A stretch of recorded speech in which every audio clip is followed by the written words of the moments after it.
Okay, thank you, Paige. My name is Howard Eber, and I am an alcoholic. Uh, Welcome, everybody here.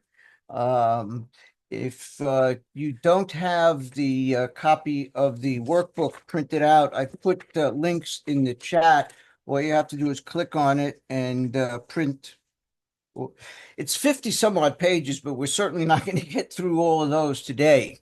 Uh, so if you want to print it out, but I'll be putting it up as we go through this. Um, Let me just start somewhere here. We're not going to be able to meticulously go page by page through this. I'm going to try and cover some high points, and maybe if there's a little bit of time at the end, maybe have some questions and some conversations about this. Um, I just got thrown. Somebody's up as an admin. No? Okay, it's you, Paige. Okay. In any case, let's get started.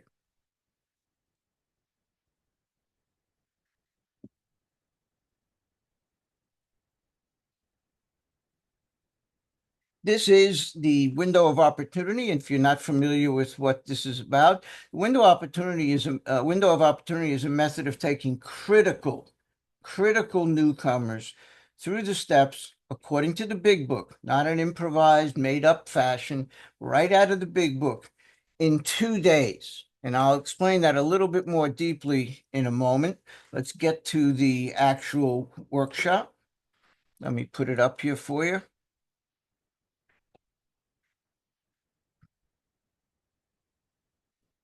First, let's start. This work would never have happened without the initial impetus of Chris Raymer.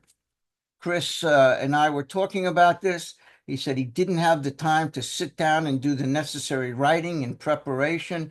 But every step of the way, I went over the things with Chris. This is exactly the way he was teaching it. And so we put it together in a book, and the end result is the window of opportunity that you see in front of you. I also want to thank for support, understanding, and love my muse, Kathy, over here. I'm a moose. True love of my life. And of course, to Waldo, my higher power, Waldo.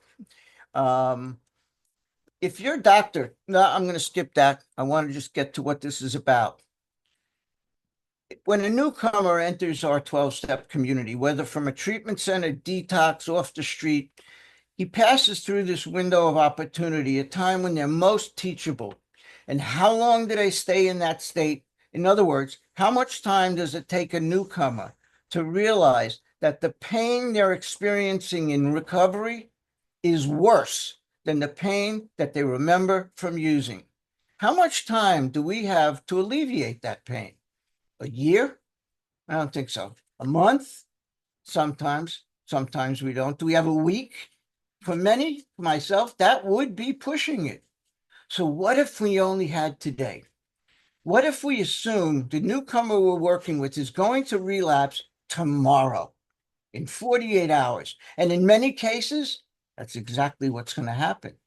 Why not find a way to take them through the steps today and tomorrow in order to prevent that relapse tomorrow night? You know, one of the paradoxes of modern AA is we want our prospects to come to us with the desperation of drowning men. And when they do come to us willing and desperate, what do?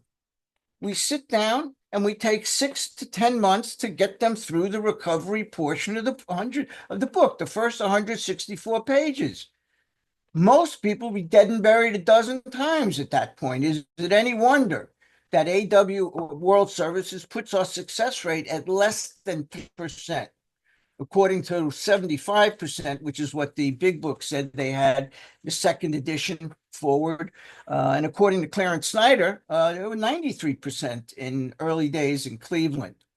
So what we're going to do is in going through the window of opportunity, in most cases when working with somebody, you start at page 58, where it says, if you decided that you want what we have and are willing to go to any length to get it, then you're ready to take certain steps. Now, this is going to be jumping around in your book. So if you want to go to your book on page 58, paragraph 2, We're only reading these 2 lines, and then after it, you may want to put the next page we're jumping to. But what does that mean? What do we have? Let's break that down. What do we have? Well, let's turn to page 25. I bet you didn't know there was a brochure in this book. You know, if you're going to go on vacation somewhere, say to Hawaii, you get a brochure that tells you where to go, what to see, what to do in Hawaii. Well, do you know we have a brochure also? It's in the big book on page 25. Let's turn to 25. The paragraph begins with "there is a solution," and I'm going to the end of that paragraph, 3 lines up from the bottom of the paragraph, which says, "We have found much of heaven." I'll give you a moment to get there. Page 25, paragraph 1, the last 3 lines. "We have found much of heaven and have been rocketed into a 4th dimension of existence of which we had not even dreamed. The great fact is just this and nothing less, that we have had deep and effective spiritual experiences which have revolutionized our whole attitude towards life. That's the mental dimension. Towards our fellows, that's the physical dimension. And towards God's universe, the spiritual dimension. That's the great fact. This paragraph introduces us to a great fact, and now here's a central fact. The central fact of our lives is the absolute certainty that our Creator has entered into our hearts and lives in a way which is indeed miraculous. Now, you could read that sentence a little bit differently. You can read it by saying that our Creator has entered into our hearts and lives in a way which is indeed miraculous. Either way works. No need to spend a lot of time on that. They both work. He has commenced to accomplish those things for which we could never do by ourselves. That's the AA brochure. That's what we have. So what it also says, and are willing to go to any length to get it. What is the it? What do we mean by that? Well, in the words of my neighbor and fellow Floridian, Donna J., it is a life run by God. Are you willing to go to any lengths to get that? Now, in the context of the big book, going to any lengths is what we're talking about in terms of the 12 steps. But I have a few other things that I ask people to sign off on. We start by qualifying on page 20. We'll get there in a minute. But I'm asking the newcomer, are you willing to take these steps quickly? Yes, it is a race. Anybody who tells you this is not a race, get away from those people. That's deadly advice. The clock is running. The clock is running, and that obsession to use is going to come back, whether it's 2 days or 2 weeks, maybe 2 hours. It's going to come back. So that's our window of opportunity. And if you don't think it's a race, you're going to miss it. Are you willing to attend some specific meetings that I'm going to give you? And in the interest of time, I'm not going to jump over to that. But if you have this workbook, it's in the back, Appendix 5, recommended meetings. They are all step study workshops. Some of them are conducted by people other than Paige and myself. There's a lot of workshops in there. That's what I want to focus on initially, is step study workshops, not meetings that have speakers on the steps or that have discussions on the steps. I want big book studies. I want you to focus in on those things. And Zoom has made it possible. No matter where you are, any time of the day, you can find one. So on my recommended list are a number of them.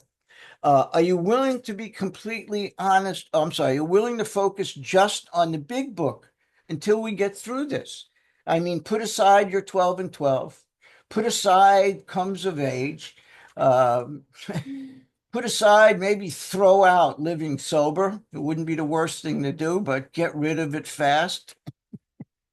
And are you willing to bring your big book to all meetings, live or Zoom? That's forever. That's not just for now. I never go to a meeting without that book under my arm. Yeah, I get the looks when I walk. Oh, here he comes with the book. Good. That's all right.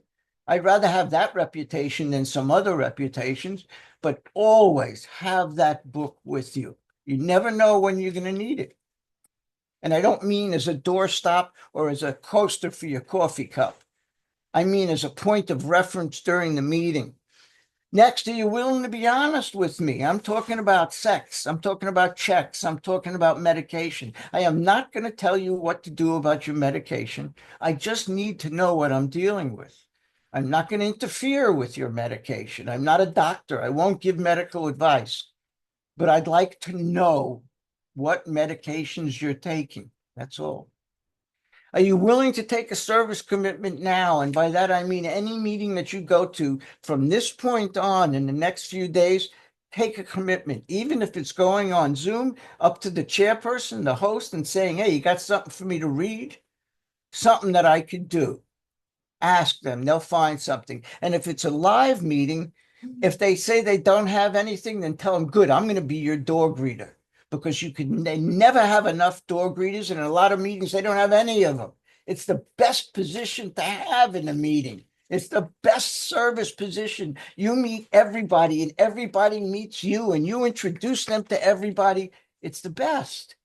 So if they don't have a position for you, you tell them, I'm volunteering. I am your door greeter, and go. Don't ask permission. Just do it. And are you willing to learn the traditions? Because once we get through with going through the big book, we'll do it the fast way here, and then we'll do it the normal way, word for word, page by page. But once we're done with that, we go right into a traditions workshop. Out of comes of age. So if you're working with me, get a copy of that book because you'll need it. I don't use the 12 and 12 in my workshops. I use the comes of age book. It's much better in understanding the traditions. So, and we always start with this. I suggest you print that out and put that in your big book. Do not paste it in the front cover. The front cover is meant to be blank. It needs to be blank. When you put something over it, you're covering up some vital information. That blank page is vital. It's the sum total of everything I know every time I open that book. Nothing. So it needs to stay blank. But have this folded up. Have it accessible. I go through this prayer several times a day. And it's not just because I'm sitting down with different people and we say the prayer. It just is a beautiful prayer. God, please set aside everything I think I know about myself, my disease, the big book in the 12 steps, everything I think I know about the program, the fellowship, all spiritual terms, and especially about you, God. So I may have an open mind and a new experience. Please help me see the truth. Amen. Okay. What I'm going to ask you to do is to open your book to the last page of the doctor's opinion, where you'll find a big ass blank spot. I don't like space. I don't like blank spots. So I always fill it up with writing, with Post-its, with little things. So I'm going to suggest you put this little drawing in that space, right? This is a threefold disease. And underneath it, number one, the body. The body is the physical allergy manifested in the craving that sets in as a result of the ingestion of these chemicals. And you'll see that covered in our book in the doctor's opinion and up to page 23. It's also a malady of the mind, as shown, as demonstrated in the mental obsession. And we're going to define these terms, allergy and obsession, in a moment. And you find that covered in pages 23 to 43. And the third part, and it is not a twofold malady. I hear people too often saying that. It's an allergy of the body and an obsession of the mind. You forget the most important part of this.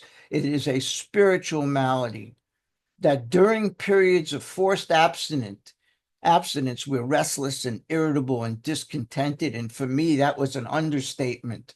I was a raw nerve. Everything hurt. I was critical, hypersensitive, sarcastic, possessive. I was not a nice person to be around. And eventually I convinced myself that this pain is worse than anything I ever experienced when I was using. And I think if I could figure out a way to get some ease and comfort from just that one, I'm just going to start with the one. And I eventually all of the reasons for not doing it are pushed aside in favor of that mental obsession. But the mental obsession can't come into play unless I'm suffering from a spiritual malady. And because of the malady, I take that, I convince myself of a lie, the mental obsession, take that drink or drug and trigger the body's reaction. So let's break that down a bit. The body, as manifested in our lack of control, our craving once we start. If you turn to the doctor's opinion, and I have 2 page numbers here. The one in red is the 4th edition, page XXVI. If you happen to have the study version of the big book, which I recommend you pick up, it has a blank page every other page, and we take a lot of notes. So I suggest you get that. That's a little different page for the doctor's opinion. Once we start with Bill's story, the pages are the same. So if you have the study version, I'm on XXIV. If you have the 4th edition, XXVI. And I want to call your attention to what I call the connective tissue between the letter, which starts the doctor's opinion, and the statement, which finishes the doctor's opinion. Please note, I didn't say between letter 1 and letter 2. There aren't 2 letters. That's a misconception. A letter begins with "to whom it may concern." That's the way the letter starts at the beginning of this. A statement follows, and in the paragraph that we're about to read, it says it twice. It says that the physician who gave us this letter has been kind enough to enlarge upon his views in another statement, which follows. And in case you missed that the first time, he says this statement confirms with who we have suffered, etc., etc. This connective tissue is between the letter and the statement, not the second letter. There is no second letter. Sorry, but I read, I can understand language. It says statement. It doesn't say second letter. But what I want to call your attention to is the line 1, 2, 3, 4, 5 lines down, beginning with the physician who, going down 5 lines, you'll find the following, and I'm going to suggest you highlight this, that the body, underline body, is as abnormal as his mind. Let's underline mind.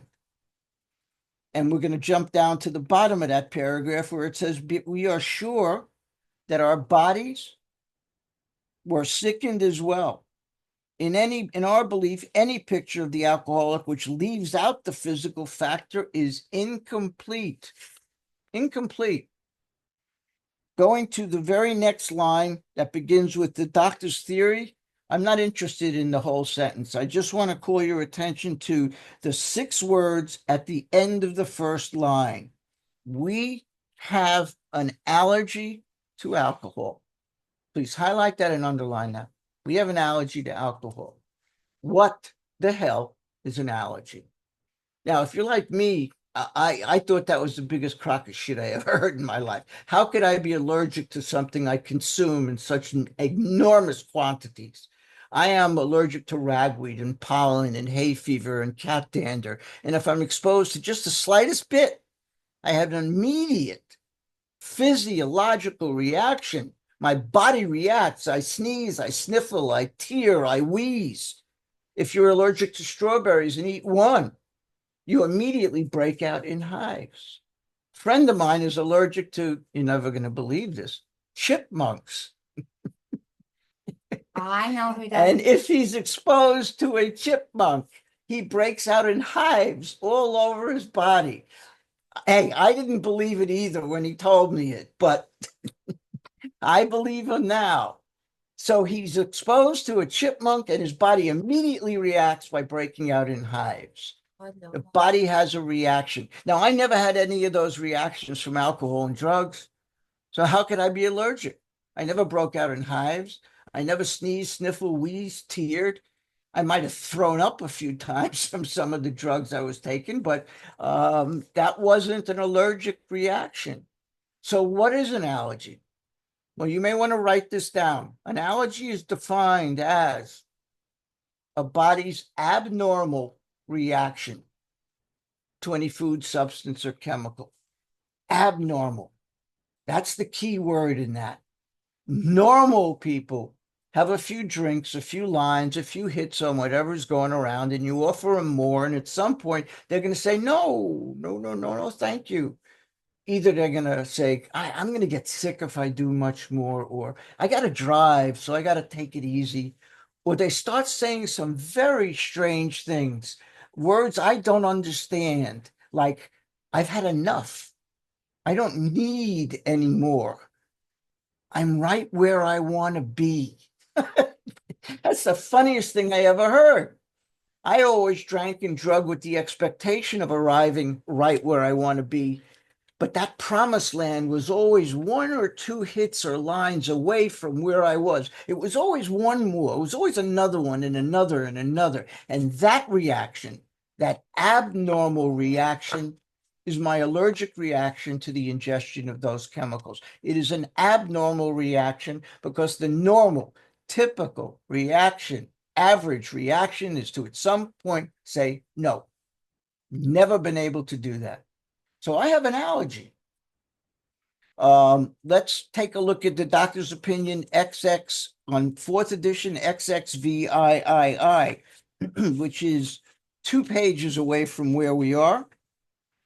The paragraph begins at the top. We believe, and so suggested a few years ago, that the action of alcohol on these chronic alcoholics is, underline this, a manifestation of an allergy, that the phenomenon of craving, please underline that, is limited to this class and never occurs in the average temperate drinker. In other words, in the normal drinker, it never happens. So that means I'm an abnormal drinker. I'm an allergic drinker. And the next sentence is quite interesting. He says, these allergic types can never, circle never, safely use alcohol in any form at all. Please underline that, alcohol in any form at all. Now, I take a very broad interpretation of that. Let me get this out of the way for a minute. I take a very broad definition of that. To me, that's if it's a powder, if it's a liquid, if I can drink it, swallow it, smoke it, snort it, shoot it, or shove it. If it gets me high, it is alcohol in one form or another, and I need to be aware of that. I think one of the things that account for a large number of relapses in AA is the attitude by many alcoholics that I never had a problem with drugs, so I could safely use these pain meds or these tranquilizers or these benzos or whatever it is. I never had a problem with it. Well, let me tell you, any drug I ever got addicted to, at some point, I never had a problem with. That's always the way it starts. If I'm an addict and I'm an alcoholic, it doesn't matter what the name on the chemical is. It's not the name on the bottle, it's the name on the birth certificate that's the problem. So it doesn't matter what form it comes in. I need to be aware of that. I cannot be casual just because the doctor said, oh, this is a safe drug. You know that methadone was a safe drug at one point too. OxyContin was a safe drug at one point too. Everything was a safe drug until it wasn't. Do you know there's real chipmunks? Yeah, they're real chipmunks. Um, so alcohol in any form at all. You may want to take it on the basis of the way it sounds. Alcohol in any form. If it contains alcohol, don't drink it. NyQuil, vanilla extract, mouthwash. I wouldn't be drinking it anyway, but I wouldn't be using it if it has alcohol. Hair conditioner. Do you know that most hair conditioners have alcohol? I didn't realize that. Kathy and I went looking for a conditioner without alcohol, and it was a bitch to find. I have OCD, that's why I wouldn't use it. Yeah, but what is it doing in conditioner? I don't know. I'm not a chemist. I don't understand, but I'm out advising caution. That's all. Alcohol in any form at all. Let me get back to the book here. Oops. Rodents. Okay, alcohol in any form at all. continuing in that paragraph, and once having formed the habit, now we're starting to talk about the spiritual malady.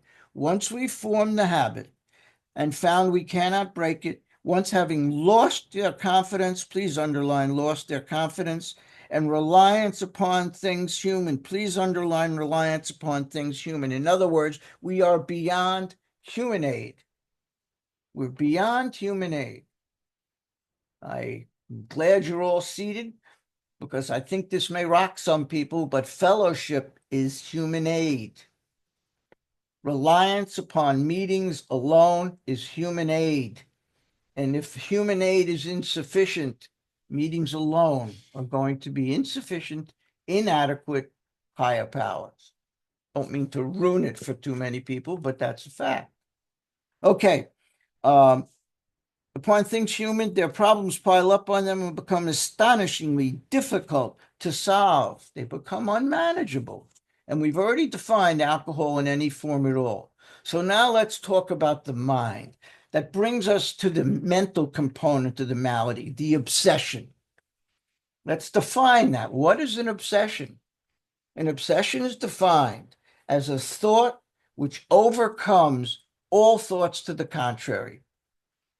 It's a thought that convinces you to make a decision based on a lie. It's a thought that can convince you of a lie. Obsession, once again, is a thought which overcomes all thoughts to the contrary. A thought that can make you believe in a lie. That's what an obsession is. If we turn to page 22, we're going to jump to page 22. We're going to start doing a lot of jumping around here, especially in the limited time we have. On page 22, we're going to go down to paragraph 4, the one that's at the bottom of the page. We know Weil, the alcoholic, but I want to bring your attention to 3 lines up from the bottom of the page, which says, once he takes any alcohol, whatever, underline that. That's the same thing we just read. Any form whatsoever, any alcohol, whatever in his system, something happens. There's an understatement if ever there was one. Something when I take alcohol in my system, something happens. So let's underline something happens, both in the bodily, that's the craving, and the mental, the obsession, which makes it impossible. Please underline that, virtually impossible for him to stop. The experience of any alcoholic will abundantly confirm this. These observations would be academic and pointless if our friend never took the first drink. Never took the first drink. Underline that, please. And above it, write, gave into the obsession. If I'm taking that first drink, knowing what happens every time I do it, I'm doing it because I gave into the obsession. I've convinced myself of a lie. If our friend never took the first drink, why? Thereby setting the terrible cycle in motion, thereby triggering the allergy. I take the allergen, the alcohol, the chemical, and I pour it over the allergy. What happens? Reaction. Triggers the craving, triggers the hives, triggers the sneezing, sniffling, wheezing. Whatever happens when your allergy is triggered, that's what we're talking about.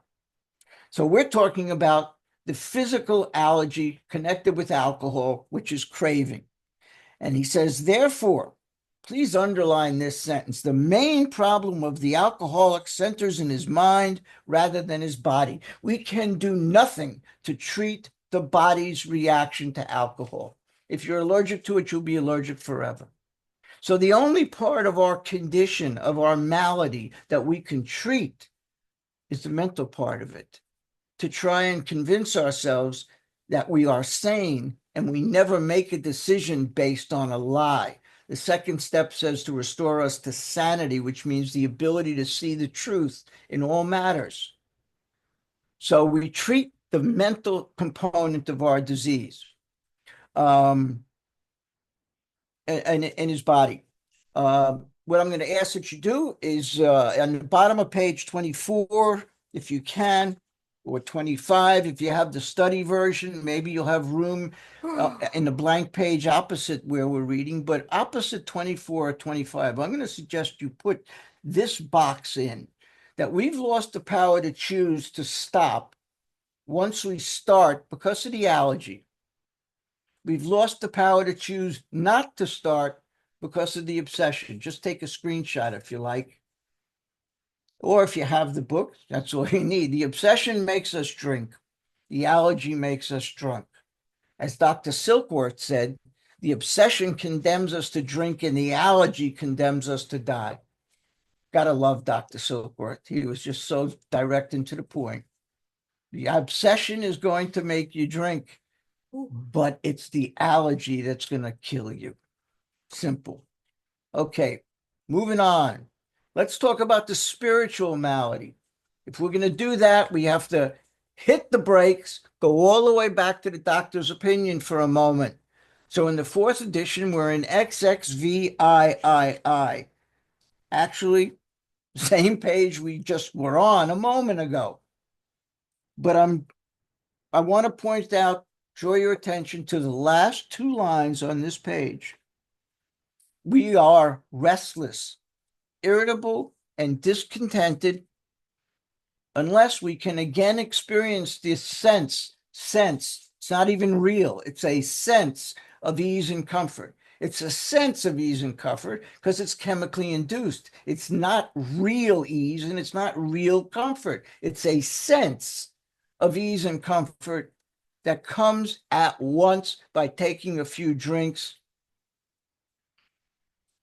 Drinks which they see others drinking with impunity after they have succumbed to the desire again, as many do, and the phenomenon of craving develops. I'm going to stop there for a moment. Anytime someone asks me, how are you so sure that craving always refers to the body's reaction? Well, because of sentences like that. It says, after we succumb to the desire, in other words, after we give in to the obsession, what happens? The phenomenon of craving develops. Oh, so I guess craving happens after we start. Right. You hear someone at a meeting saying, man, I've been craving a drink or a line all day. I know what he means. You know what he means. But in the context of the big book, he doesn't know what he means. Because in the context of the big book, the word craving is always, always, always used to indicate the physiological reaction to the ingestion of these chemicals, the physical reaction. Up until the time we put it in our body, it's all in our mind. So we're not craving it until we drink it. That's when we crave it.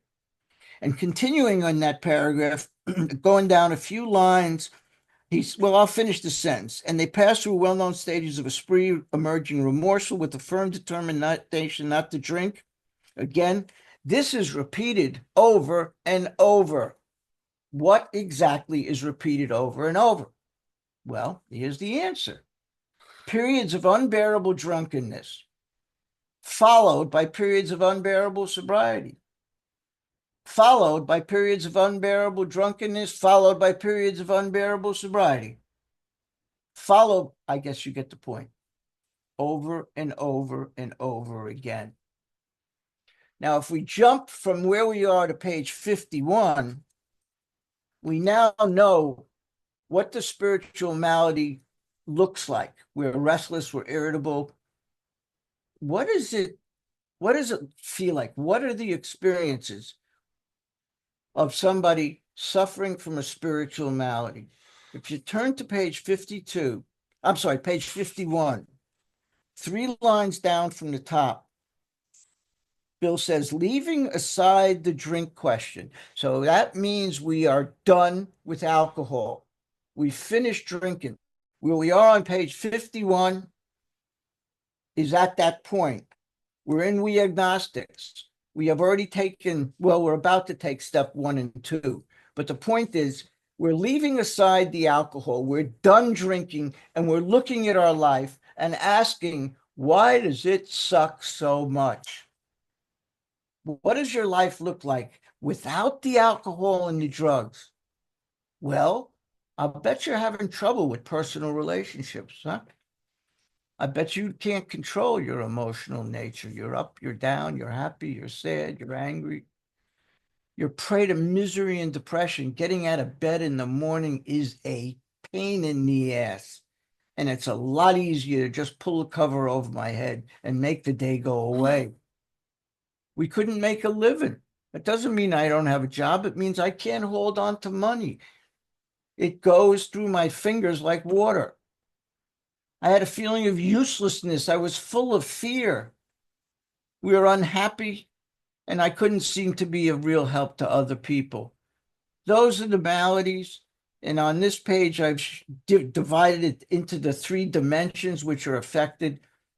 And for what it's worth, you may want to make note of this, that as we get better, the first thing we do is we get better spiritually, then mentally, then physically. We get sick the opposite way.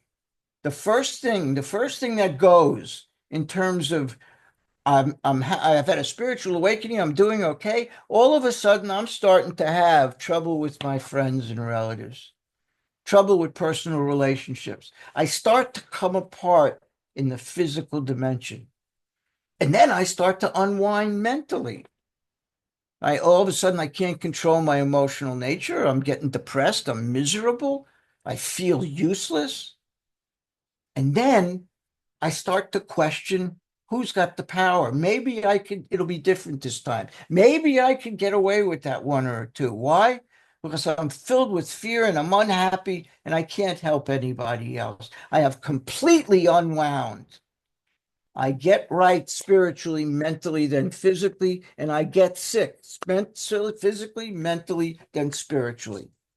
So if you're working with somebody and you're reading these bedevilments, you got to ask yourself, do any of them describe your life? And how are things working out for you? Let's take the first step. Let's go to page 44 in We Agnostics. Go back to page 44. I'm hoping we can get the first 2 steps knocked out tonight. I think we can easily do that. Step 1, there are on 1, 2, 3, 4 lines down in the first paragraph on We Agnostics is a statement.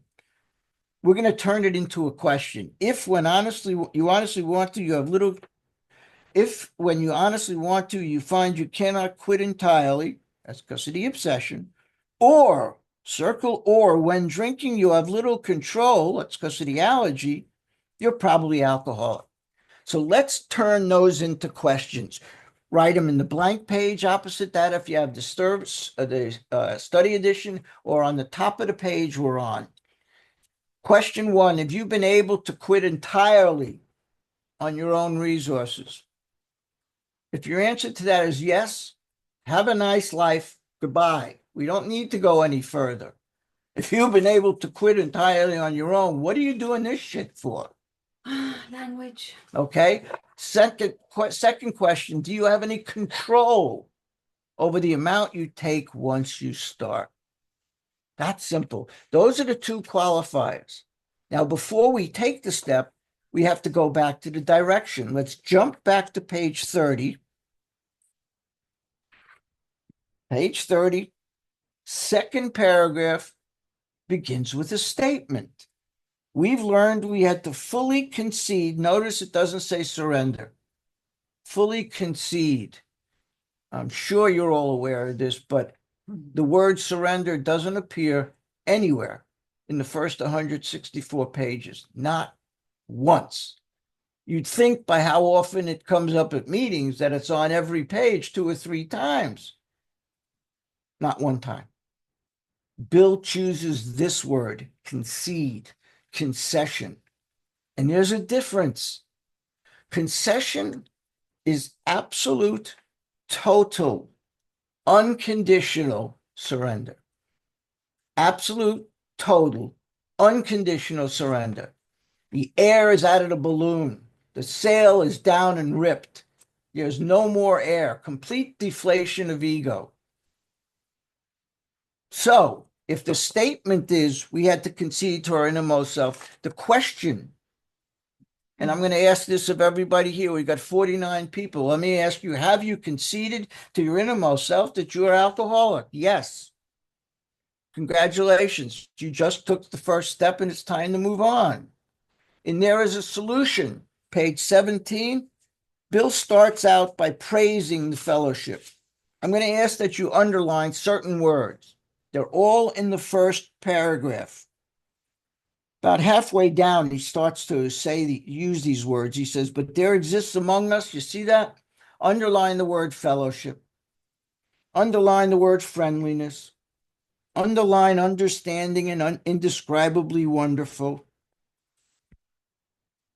We're going down now, 2 lines, camaraderie, underline that, joyousness, underline that, and democracy, please underline that. These are the words that Bill uses to describe the fellowship. It's indescribably wonderful, and it is. Isn't that what you find when you go to meetings? All of those things? But Bill says that in itself would never have held us together as we are now joined. That is insufficient. That is what Bill refers to as the common peril, is the way he designates fellowship. How do I get that? Because what brings us together is we've shared a common peril, this hopeless state of mind, body, and spirit. It brings us together. And when we're together, because we've suffered a common peril, that's called fellowship. So fellowship alone, common peril, is insufficient. Another inadequate higher power. The real secret to this book is not the fellowship. In the words of the book, the great news that this book carries is the word of the solution. We have found a common solution, the spiritual experience brought about by the steps, the program of action. And in the words on page 17, those are the power that those 2 elements make up the powerful cement which binds us. One without the other is insufficient. Today, you want to stick something together, glue it, use crazy glue or gorilla glue. It's easy. But there was a time when we didn't have that and we had epoxy. So what you see on that picture is an illustration of an epoxy gun. 2 cylinders with 2 different chemicals that have to go together at the same time and become the bonding agent. When you push the plunger on the left side, they come out at the same time on the right side. And that is the powerful cement that binds us together. Fellowship alone is insufficient. Just for the hell of it, let's go to page 82. See what Bill has to say about that. On page 82, paragraph 3.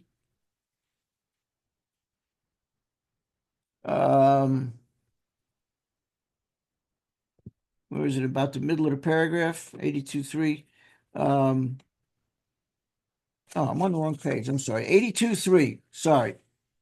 82.3. We feel a man is unthinking when he says sobriety is enough. Sobriety is a starting point. It's not the finish line. It's the starting point. So is the person we're working with a real alcoholic? Let's look at page 20. I said before we're going to go to page 20. Let's do it. And let's do it fast. Page 20. We're going to look at moderate drinkers. Moderate drinkers have little trouble giving up liquor entirely. If they have a good reason, they can take it or leave it. No allergy, no obsession. Next. Then we have the hard drinker. He might have the habit badly enough to gradually impair him physically and mentally. That's because he may be physically addicted to the chemical. It's possible to be physically addicted and not be an alcoholic or an addict. The nature of these chemicals is highly addictive. So this guy may become addicted to the chemical. It may cause him to die a few years before his time. But if a sufficient reason, singular, not several, a sufficient reason, ill health, falling in love, change of environment, warning of a doctor becomes operative, the man can also stop or moderate. If you can stop or moderate, you don't have the allergy or the obsession. You may have a little bit of the obsession, but you don't have both. And then there's the real alcoholic. What about the real alcoholic? What about the real alcoholic? He may start off as a moderate drinker, may or may not become a continuous hard drinker. And highlight this, please, that at some stage of his drinking career, I love that word, career, it was a full-time job, wasn't it? Pay was lousy, benefits sucked, but it was a full-time career. Once he begins to lose control of his liquor consumption once he starts to drink. So if we're talking about somebody who is a real alcoholic, we're going to jump ahead a little bit and we're going to go to page 47.